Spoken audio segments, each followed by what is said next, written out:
mengadakan diseminasi pemulihan dan penguatan literasi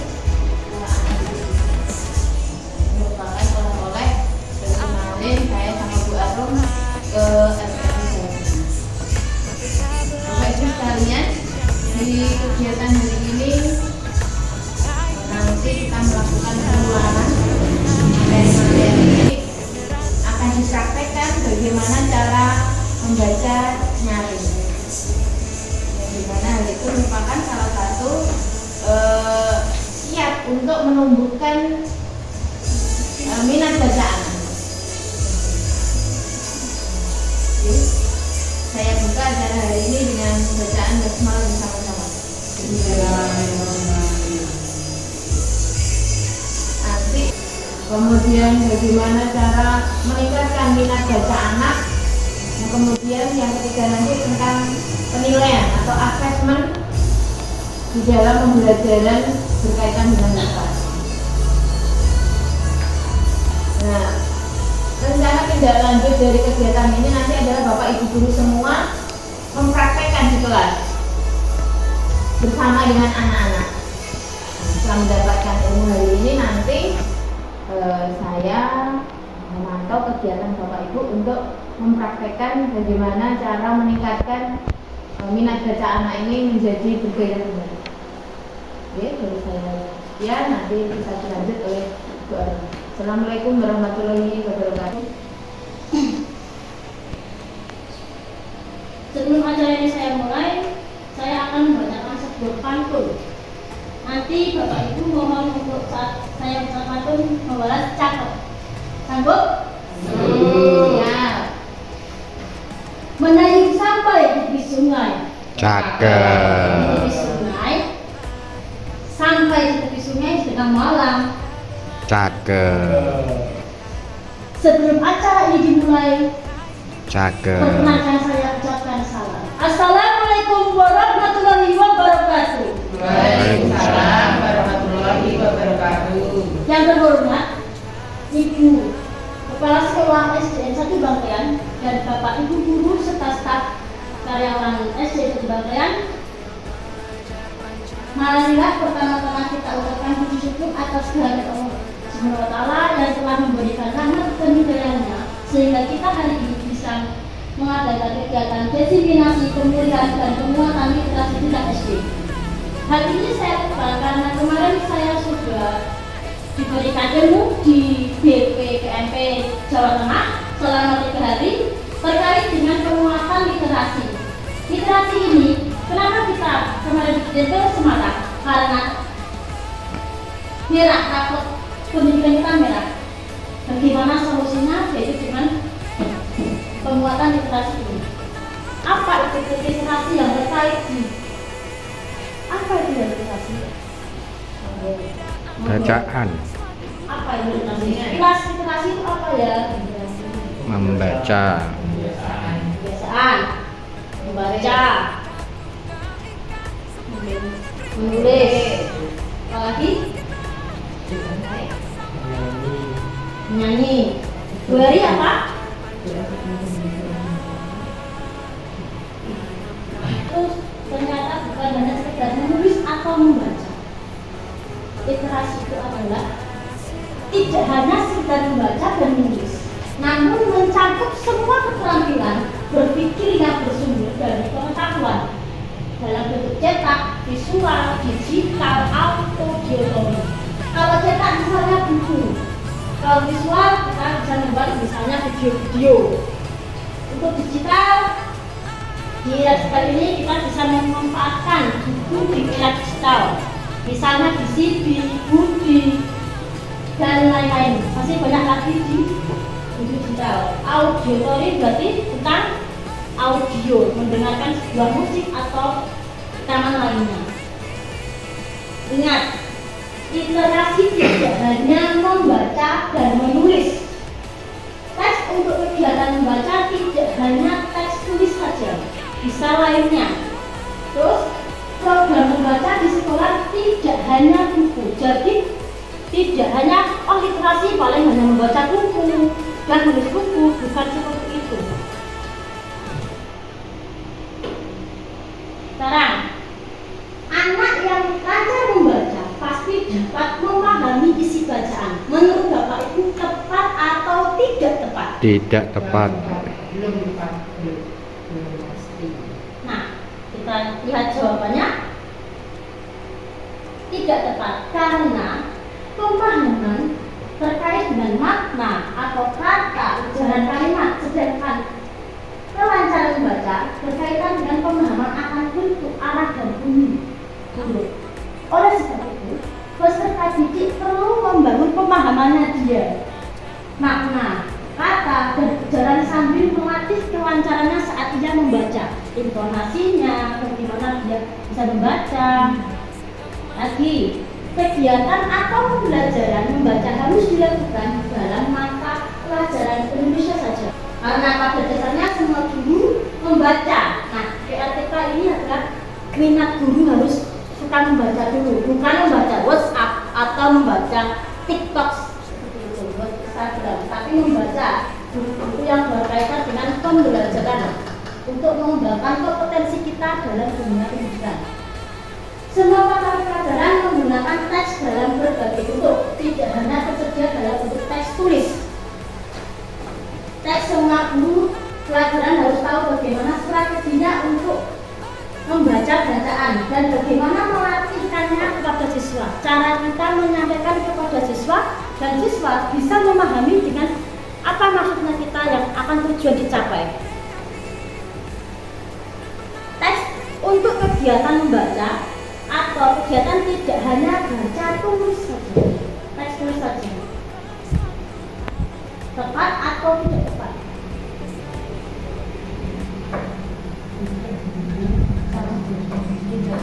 Tidak tepat.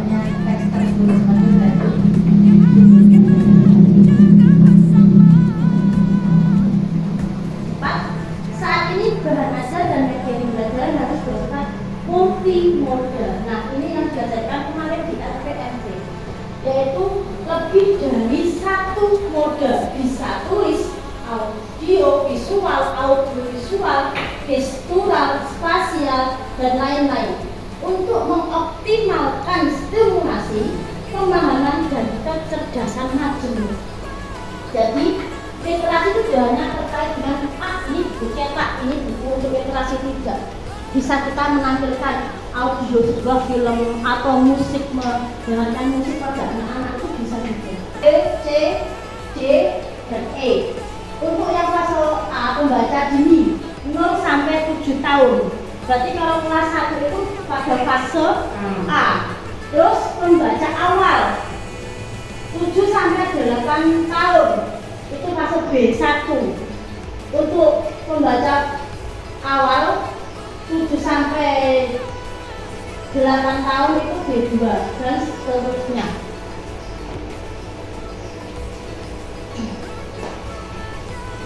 Berikut adalah nama dan jenjangnya. Untuk bintang berarti A1, A2, A3. Untuk B1, A4, A5, B1, dan B2. Untuk pembaca awal B2 ada C1, C2, D1, D2, D3, E1, E2, E3, F1, F2, dan F3. Itu adalah jenjangnya. Yang akan membaca, terus nanti setelah mereka bertahap membaca dini.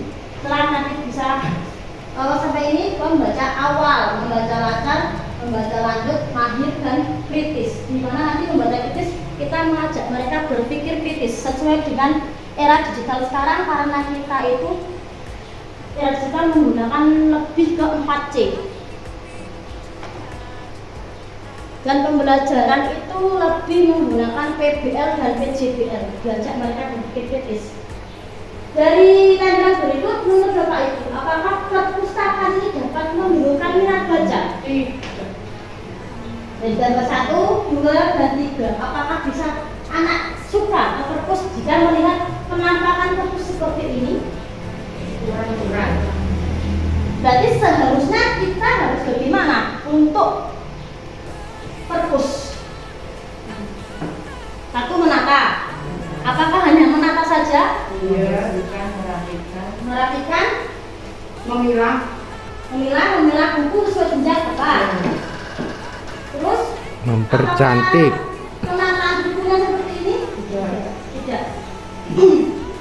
Kalau untuk anak kecil biasanya lebih suka dengan dia tempat yang luas, terus yang penuh dengan hiasan. Nah, untuk hiasan ini seminimal mungkin kita buatkan dari bahan bekas, misalnya dari plastik, botol bekas, terserah.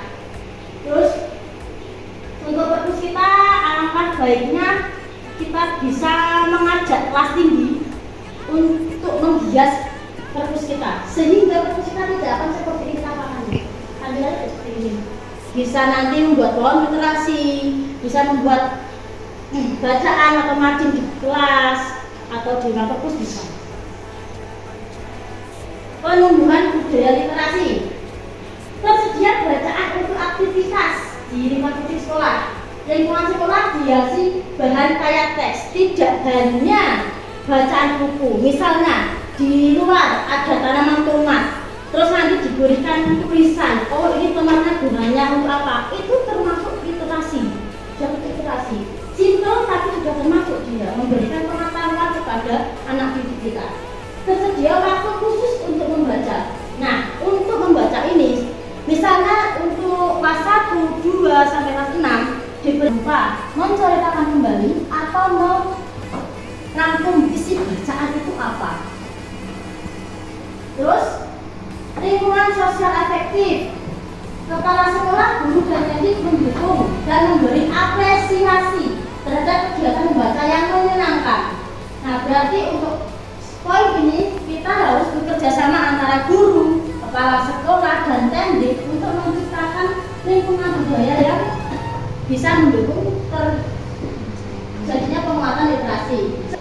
Perhatikan, karena anak didik kita itu tidak sama. Semua ada yang gaya belajarnya auditory, ada yang visual, dan ada yang kinestetik. Nah, bagaimana cara kita untuk mengetahui mereka gaya belajarnya gimana? Pada awal pembelajaran kita membuat asesmen diagnostik. Nanti kita berikan asesmen dan kita analisis. Oh, anak ini berarti gayanya auditory, gayanya visual, gayanya kinestetik. Nah, itu untuk memudahkan mereka bisa mengenal pembelajaran selama di kelas. Kedua, guru menguatkan pencatatan literasi baca tulis melalui kegiatan pengayaan. Nah, untuk ini kita langkahnya misalnya membuatkan bacaan satu bacaan. Nanti anak-anak dibagikan, kalau bisa meminta dia mereka untuk membacakan kembali depan kelas menggunakan bahasanya sendiri. Gak usah kaku, misalnya kaku di depan kelas, harus seperti ini. Jangan, biarkan mereka mengeksplor dirinya, biarkan mereka berkreasi sesuai dengan kreativitasnya. Terus yang ketiga, guru melakukan strategi untuk mengembangkan kecakapan berpikir. Nah, strateginya ini misalnya kita mengemas satu pembelajaran kita dalam satu game. Gak selamanya kita itu mengajarkan peserta didik kita sesuai dengan apa yang di era kita. Di era kita baca, duduk, tulis, ulang. Kalau di era sekarang anak akan merasa bosan. Dia akan lebih suka bermain, tapi kita masukkan pembelajaran di sana. Itu akan lebih mengena dia. Terakhir, guru memfasilitasi pembelajaran berbasis proyek. Nah, untuk ini sesuai dengan era digital yaitu 4C, PJBL, kita memberikan satu proyek kepada peserta didik dan di sana itu kita akan mengajak mereka untuk berpikir kritis. Oh, ini bagaimana rasanya, bagaimana prosesnya. Yang kita tuju bukan hasil proyeknya, tapi mereka itu prosesnya itu bagaimana, awalnya bagaimana, cara memecahkan masalahnya bagaimana. Itulah yang kita harus pentingkan di situ. Membangun lingkungan teks multimodal untuk menumbuhkan minat baca. Satu, bisa dari sudut baca. Sudut baca bisa di depan atau belakang ruangan kelas Bapak Ibu. Isinya bisa rak buku cetak atau halaman buku yang non teks. Atau bisa kalau kita di era digital bisa membuat QR atau barcode nanti tempelkan di pojok atau pohon literasinya. Terus pojok baca di koridor atau ruang tunggu di sekolah. Perpustakaan sekolah bisa di dalam atau di luar. Terus lingkungan sekolah bisa membuat mading atau poster-poster tentang pentingnya membaca. Alangkah baiknya untuk kelas tinggi bisa diajak ke Canva membuat poster, itu juga termasuk literasi. Kita ajak membuat poster, terus nanti hasilnya dicetak, kita tempelkan di depan kelas atau di dalam kelas ataupun di luar kelas. Yang penting mereka akan merasa, oh iya, ini gaweanku, ini punyaku, ini yang buat aku. Mereka akan bangga akan hasilnya ditampilkan. Cara untuk penguatan literasi kemarin itu salah satunya caranya membaca nyaring. Poin penting yaitu membaca nyaring. Satu, membaca lancar, terus pelafalannya jelas, intonasi tepat, dan interaksi dengan anak. Jadi kita membaca itu seolah-olah berinteraksi dengan anak. Ini loh caranya seperti itu. Nah, untuk cara membaca nyaring saya akan mempraktekkan cara membaca nyaring. Misalnya kita di dalam kelas. Untuk membaca nyaring caranya seperti ini. Misalnya anak-anak bisa di bawah, terus kita duduk di kursi, atau kita bisa anak-anak di kursi, kita yang di depan kelas. Anak-anak, misalnya anak-anak. Ya, Bu. Anak-anak, hari ini kita akan membaca. Membaca buku, punya buku. Apa ya gambarnya di sini? Oh, ada. Apa ini buku-buku? Apa lagi ini? Oh, ada buku-buku lagi. Wah, bagus ya bukunya. Terus, sekarang kita lihat judulnya apa ya? Oh, buku-buku. Nah, anak-anak, untuk judul ini adakah kosa-kosa baru yang kalian temukan yang belum pernah kalian dengar? Keajaiban. Nah, pinter Eri. Keajaiban. Keajaiban itu apa ya? Celing. Bisa bim, bisa juga bisa apa lagi? Berarti kita berinteraksi kepada anak seakan-akan apa itu anak-anak? Biar mereka jadi mereka bertanya. Terus, nah anak-anak, keajaiban kupu-kupu. Ceritanya yang menciptakan adalah N. Nursuwardi dan ilustrasinya atau yang gambar ini M. Zainal Muntaksim. Nah, kita lihat bukunya.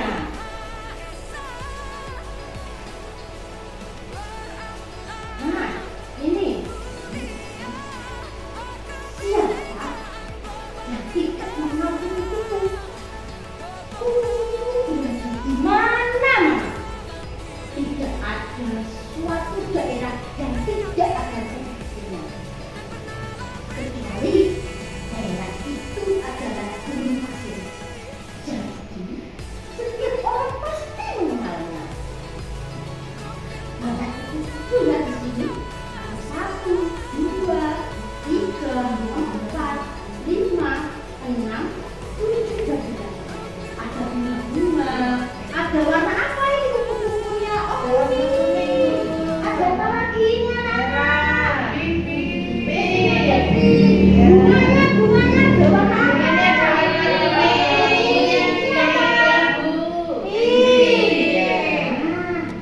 Balik lagi ya. Anak-anak sangat suka melihat kupu-kupu. Jika mereka melihatnya di taman, pasti anak-anak akan mengejarnya. Kupu-kupu itu akan terbang menjauh dan hinggap ke atas bunga. Kupu-kupu dan bunga juga keindahan anak. Jadi seperti dongeng. Terus ada 2 anak ini ya. Siapa yang namanya ini? Kita lihat kan. Saya sama Pak Irna. Oh iya, berarti ini Edi sama Irna ya. Oh iya, hobinya mencari kupu-kupu. Oh iya.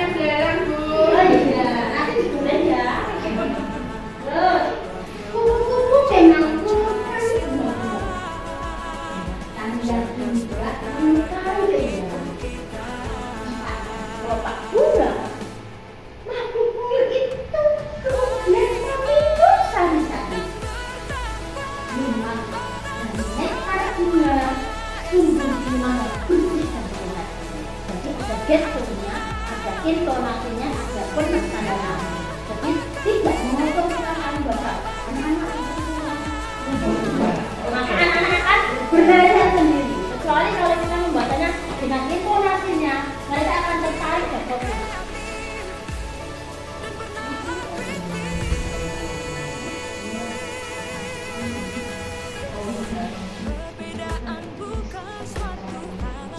Mudah, manusia berbuat semena-mena.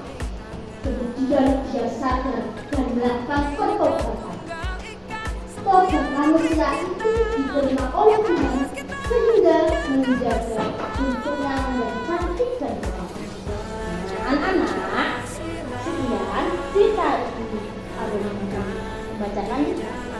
Cara anak-anak bisa menulis di buku tulisnya. Satu-satu depan salah satu berarti banyak cara. Salah satu bagaimana anak itu menjadi senang. Tadi dia masih bilang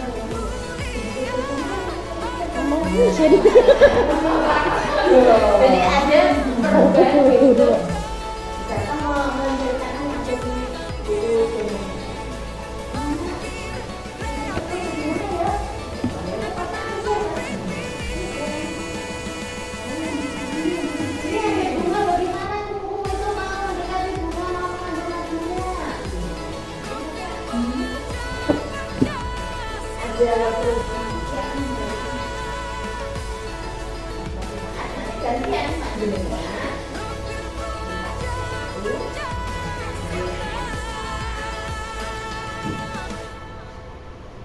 Kemudian melanjutkan dari kegiatan Bu Arun tadi, kita punya SD kita itu punya program seperti apa yang dikatakan Bu Arun, ada berbagai modal di dalam istilahnya apa ya, meningkatkan literasi. Nah ini saya tadi membuat apa istilahnya rincian, ada 8 kegiatan aktivitas. Nanti kita istilahnya kita gabungkan. Namanya Geberlian. Geberlian. Gerakan berliterasi harian. Geberlian. Gerakan. Apa saja itu? Jadi ada yang sebagian bisa saya katakan. Yang pertama, membaca buku baik itu fiksi non fiksi setiap hari 15 menit belum Pembelajaran. itu adanya di kelas saya buku tema. Misalkan ya, ini yang masih tema. Buku tema itu biasanya kan ada buku ceritanya. Ya ada lembaran cerita. Boleh. Atau nanti setelah jenengan menyusun di pojok bacanya, kan diberi buku nanti bisa apa dipinjamkan dari perpus bisa boleh. Soalnya 15 menit sebelum belajar. Yang kedua, yuk ramaikan perpustakaanku. Sejuta ilmu, beribu pengetahuan. Banyak sekali gudang ilmu. Di awal dari Bu Arun tadi, bagaimana caranya membuat perpusku menjadi menyenangkan, menarik, saya betah di situ. Ditonton. Jadi kan rekreasi di situ. Suatu saat ini digunakan. Kreasi itu di majeng kelas. Biar anak-anak ini dia juga berlomba-lomba. Itu saya punya ide ini berarti. Ini kalian. Jadi mengapresiasi. Arep tulisane gak karu-karuan dibombong sik. Wah, sudah pintar, sudah bagus. Besok tulisnya yang betul ya, tulisannya. Dia sambil benar. Kita punya lab. Moda pembelajaran kita itu banyak sekali. Mencari buku cerita di apa? Istilahnya online.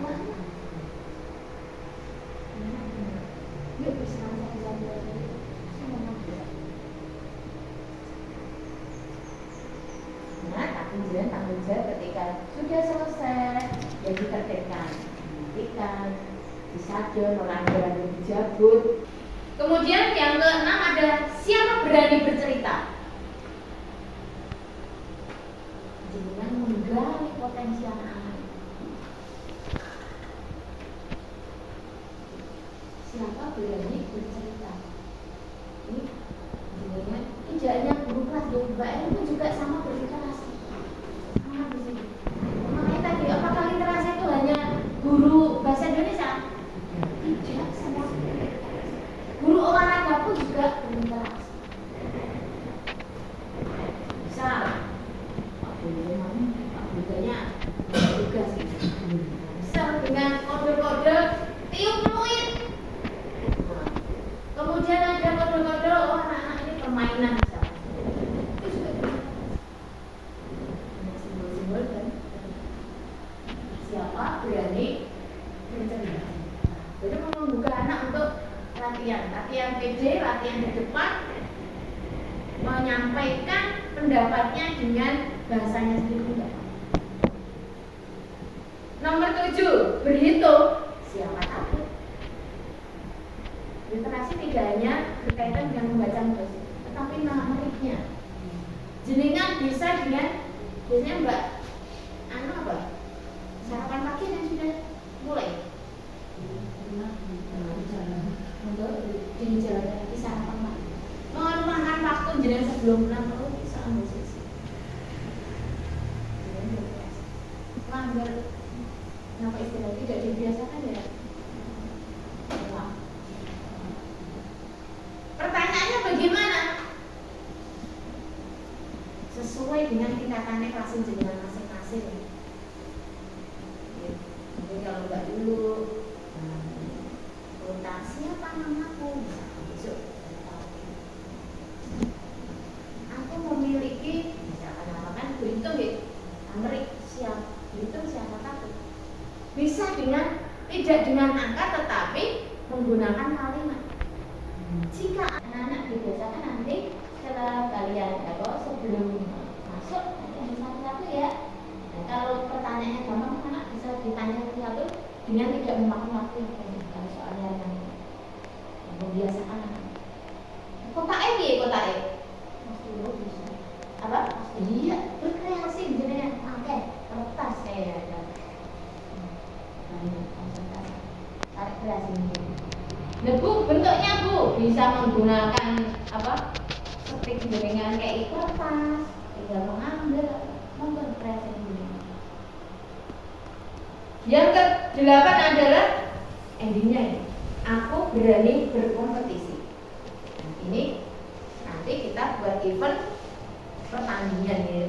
Artinya pertandingan yang setelah anak ini istilahnya terbiasa, mereka akan berani untuk berkompetisi.